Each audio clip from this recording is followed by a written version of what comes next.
Welcome back. My name is Deborah Byrne from Deborah Byrne Psychology Services, known across social media as DBpsychology. So, welcome back to those of you who watch live all the time. I know there's an awful lot of people that do, and then there's an awful lot of people at work watch. Sorry, tongue tied today. First day back, and I'm tongue tied.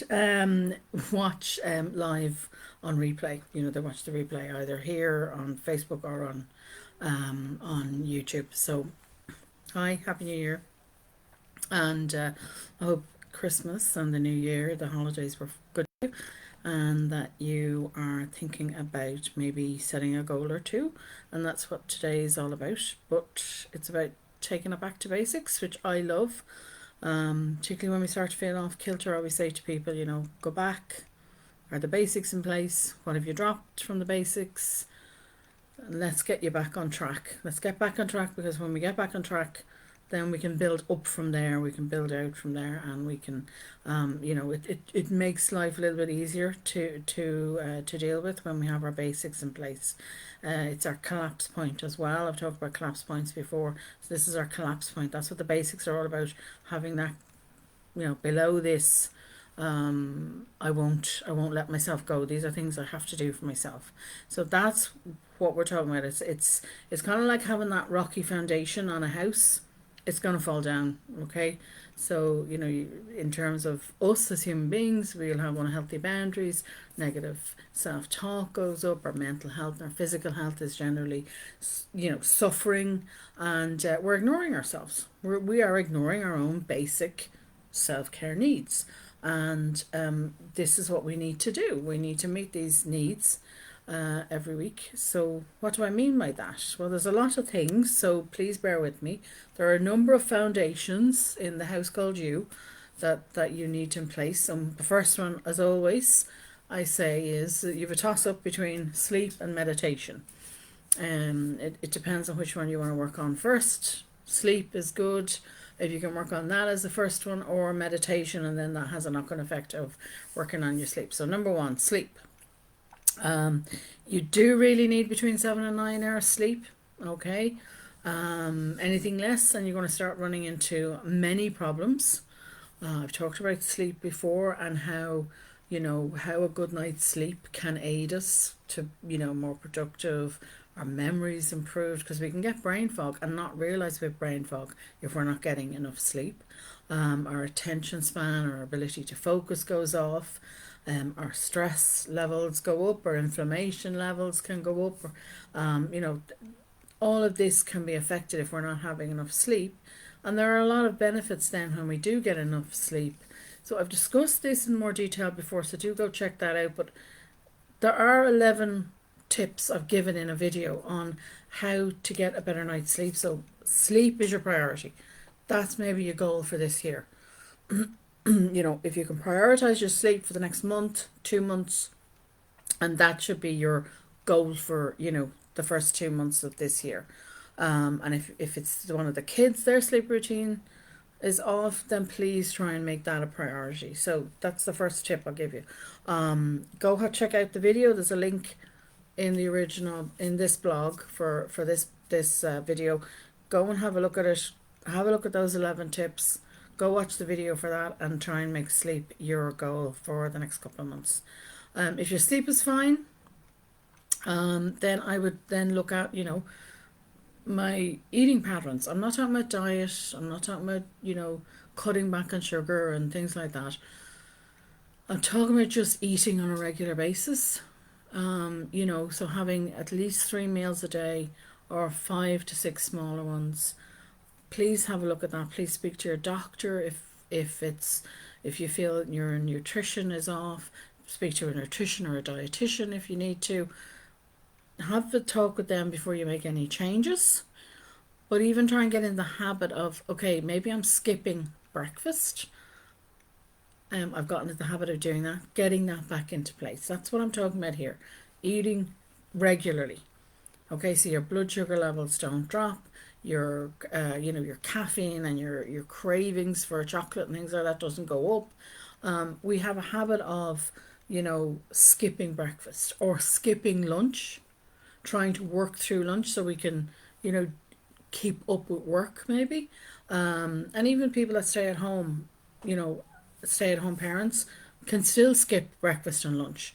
They're not eating properly. So this is what I'm talking about. A goal maybe for the next month to 2 months would be just to start getting regular meals. You'll probably notice then that as you get regular meals in, you're taking less sugar in, and you're taking less caffeine in, because the caffeine and the sugar isn't good for us. They're going to affect our sleep. They're going to start sabotaging if you're trying to lose weight. Going to start sabotaging yourself when you're having too much sugar and caffeine into your diet. So simple goal: just start having those 3 meals a day, or 5 to 6 smaller ones a day. That's all. Keep it simple. As I said, it's basic self-care. Is what we're doing. Number 3, another simple goal to introduce for 2023 maybe would be to drink enough water every day. Recommendation is eight glasses a day, but again, you may need a little less or a little more. You should talk to your doctor about that. You need to keep hydrated. Okay, you need to cut back on the caffeine. So a simple way to do that maybe is every time you have a cup of tea or a cup of coffee in particular, that you would then say, okay, I'm gonna drink a cup of water, or get yourself a bottle, fill it with water, and that's my goal for the morning, to drink that, and then have another one for the afternoon and another one for the evening. That it's there in front of you. You can see it. It's triggering you to drink more water, because if you're drinking too much caffeine, again, it's going to interfere with your sleep hunger drive, going to cause you problems with your sleep. So if you're trying to tackle the sleep, look at your caffeine, look at your sugar intake, and make sure you're drinking more water. So cut it back. You're going to feel much better and have a better night's sleep. Number 4, maybe you're saying to yourself, okay, we're going to go off to the gym, we're going to do this, we're going to have our exercise, we're going to be doing our weights, we're going to be running on the treadmill, whatever it is. Okay, slow down, particularly if you haven't been doing the exercise before this, and we get there, we all do this. New year, new resolutions, we're going to do this, we're going to have that beach body and all that for the summer. Calm down. Okay, simpler, easier way. Yes, you need exercise, and yes, the recommendation is 30 minutes a day for 5 days a week. But if you're not used to it, you cannot do couch to 5k like that. Okay, you're just going to sabotage yourself. So bring it back down to basics. 10-minute walk at lunchtime. Maybe walking the kids to school, or walking home from school. It depends, what way you can fit it, but combine it even with a hobby. So maybe look at, an awful lot of night classes are back now. Look at a hobby and take up that. Look at ways that you could introduce little bits of exercise and build from there, is what I'm trying to say. So you can do your 10 minutes, 10 minutes, quick 10 minutes in the morning, 10 minutes at lunchtime even, and then eventually add 10 minutes after dinner. You're getting out in the fresh air. It's easier than trying to go to the gym for an hour or 30 minutes or a couple of hours, or doing an exercise class that you aren't fit enough to do. So small steps. Exercise is brilliant for our physical and emotional health. I've talked about that before. It really can boost your self-esteem. It can, alleviate mild to moderate depression. So exercise, we do need exercise. But again, if you've been a couch, or you haven't done it for 6 months or whatever, small steps. Okay, don't try and just head straight to the gym. It's not going to work for you. Sorry. Basic self-care, again, we're talking about basic self-care. So number 5, is to have a shower and to make sure oh no sorry,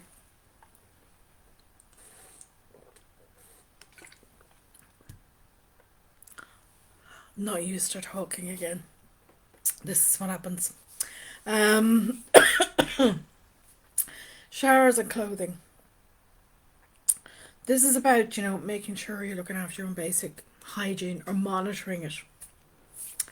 Showers, having bathing regularly, showers regularly, because showering, not looking after yourself, i.e., not having a shower, not washing your hair, things like that, that can be one of the early signs of depression or other mental health illness starting to come back. So that's something we really need to monitor. But it is for general hygiene. So you want to feel good. You want to feel better after you've had a shower. We all know if we've been sick, we get up and we can have that shower, we can have a bath, and we feel much better after having that and washing our hair. Sorry about this. So, clothes. And why have I put clothes into this one? It's about, dressing the best you can. When we dress the best we can, i.e., you know, clothes that we feel good in. Not something that's, oh, you have to wear this or you can't wear that. That's another one. You can't wear it or you couldn't wear that because of your age or because of, the shape or whatever it is. Forget that. If this makes you feel good and you feel more confident, then wear it. You're dressing the best you can for you. So, do that and make sure then you're taking care of your clothes. You're doing your laundry and you're also changing your bed. If you want that better night's sleep, make sure your bed is made. Nice fresh sheets on the bed is lovely. We all know what that's like to get into. Climb into a nice bed at the end of the day. So, regularly looking after the bedding as well. But in also keeping the house clutter free. I've talked about this before and how it's really beneficial to our mental and physical health if we can keep things clutter free. So, there's a couple of points on that one on showering and clothing there to think about. Looking after, it's basically about looking after yourself. Am I really looking after myself? I'm making sure that I have time to have a shower. If you are so busy that you can't get a shower, then really need to review your to-do list. And if you're feeling very guilty about letting things off your to-do list so you can meet your basic self-care, then I say to you, it's time now to reach out to somebody and talk to somebody like me. Number 6 on this list would be meditation. I talked about this at the beginning. Meditation, is going to help you re-engage with life, your own life, because it helps us become more aware, more attentive to what's going on. It's not just about reducing your stress levels, reducing your anxiety levels, which it'll help, but also helps us to make better decisions because of that awareness, because we're more attentive, we're more clued into what's going on as we calm down the brain. So it improves our mental and physical health overall. So I know some people say, oh, I've tried meditation, it doesn't work. Try another form. Again, you can combine it with a hobby. Yoga, great way to do meditation is involved with yoga, as is Tai Chi. So some people say, no, I can't do yoga. Look for a Tai Chi class. Tai Chi also uses breathing techniques and they will help you calm down. Something else, and I've linked it out in the blog, there's a free podcast on how to do a 3-minute breather. So do go check that out. And that is another way to do it. Now, I know I say 3 minutes, but you can start a meditation with 30 seconds. So if you want to start this, 30 seconds will do. 30 seconds, and when you become more comfortable or you feel yourself, okay, yeah, I can do that, no problem, then 40 seconds, 50 seconds, a minute, and you build it up to doing 3 minutes. And I will be talking a bit more about meditation in a few weeks. But, that's another one. Meditation helps us greatly our mental and physical health. So do try it. Maybe that's maybe that is one goal that you can try. If you say, no, I'm eating great, I'm exercising, my sleep is fine, I'm still finding myself stressed, I say to you, try meditation. Try meditation for a couple of months. Don't just do it once. It has to be consistent. Find one that suits you and then try it for a couple of months and see how you get on. Journaling, really simple technique, and I put it in here in the basic list because it is so beneficial to our mental health. It really will help with your sleep as well at night. Simple brain dump every night before you go to bed really helps boost our sleep. So you're no longer bottling things up, is basically what we're doing with the journal. We're not shoving them down, we're just getting them up and out. So routine writing will really help you also to get to know the real you.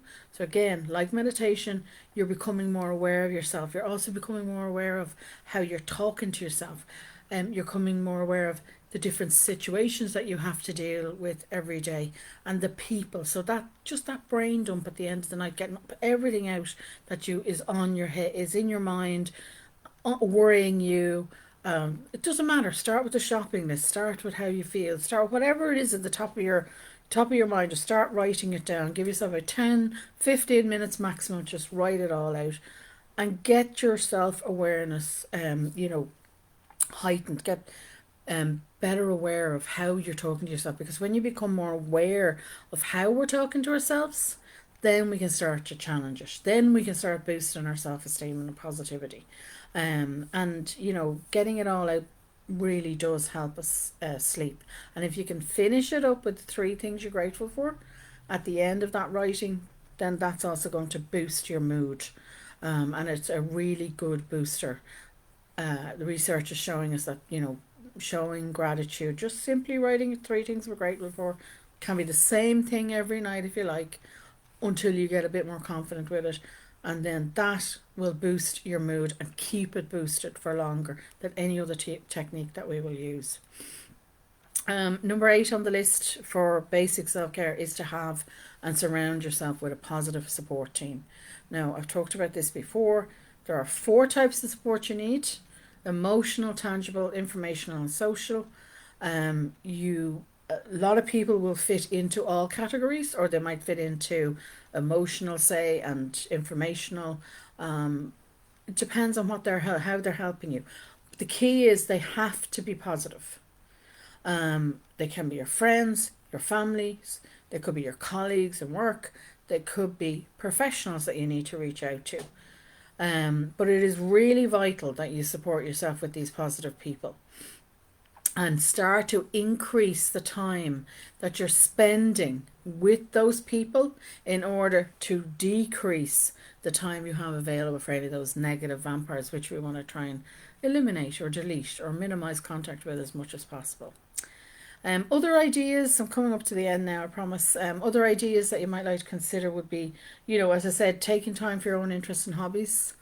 That's important. So if you don't have a hobby, or you've let the hobby go, or you want to try something new, if you feel like you want to try change things up and you want to try something new, as I said, the night classes are starting back now in Ireland this time of the year. So try something new. Drag a friend along with you, or it's a great way to actually meet new friends, particularly if you feel lonely or isolated. If you're a parent, I would also advise that, as a couple, you also take some time out. Be nice each week. It doesn't mean you have to go out. It doesn't mean you have to spend a fortune. You can do nights in, but just take some time at least once a week to talk, and to catch up as a couple. Important one here, I'd say, is have regular checkups. Again, like the showers, if you're not showering, if you're not looking after your own personal hygiene, it can be an indicator. If you haven't had a checkup with the doctor for a while, you haven't had a dentist checkup as well, please do go get them back in check, and have a regular checkup with your doctor and your dentist. Are really vital. If we're so busy, it's something that they can go by the wayside when we're so busy. So have a look and see. It shouldn't take you long, particularly if you're somebody who uses a phone, your calendar on a phone or on your laptop or tablet or whatever. Do have a look and see, when was the last time I was at the doctor? Do I need a checkup? When was the last time I was at the dentist? Because that's equally important, because they can spot an awful lot too. If you need it, another one I would say as a basic, for some people, a basic self-care would be attend therapy.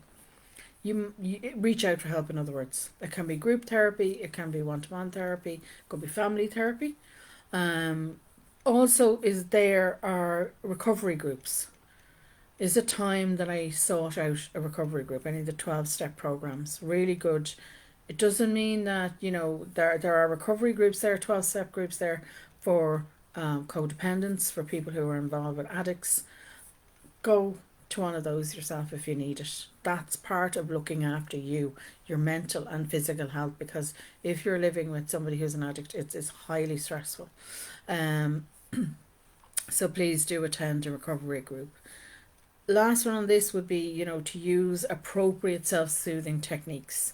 So, we talk about, using alcohol, or we use food to shove down our problems. Well, instead, there are lots of techniques that you can use, lots of habits, healthy habits, they usually call it, or self-soothing techniques that we can use, that we can start to substitute them in as a replacement for maybe the extra glass of wine, or the bar of chocolate, or whatever it is. So go and have a look at them. I have 6 blogs, in fact, on how you can use the different senses as self-soothing.